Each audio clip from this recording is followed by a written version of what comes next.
Sabi ng ama, ihati daw kita sa may tricycle at puntahan nyo ang mamay ngayon. Saan ka? Sa Campo Santo. Bakit ka pupuntahan? Ay, hindi nyo daw dinadalaw.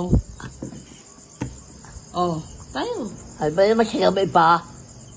Ha? Ay, bukas na. Alam, ngayon nga daw ang magandang dalaw. Ha? Ngayon daw ang magandang dalaw. Sa gabi? Ay, Hmm. hindi na. Bakit? Ay, gusto na siya hindi tumadalaw. Ay, siya. Kayo na ang dadalawin ng mamay mamaya. Ha? Kayo na ang dadalawin ng mamay mamaya. Gabi.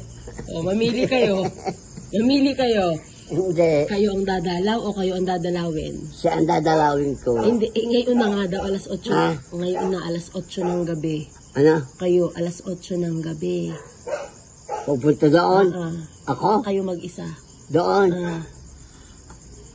Sa Campo Santo? Oh. Ay, sa pagkakadaming patay doon?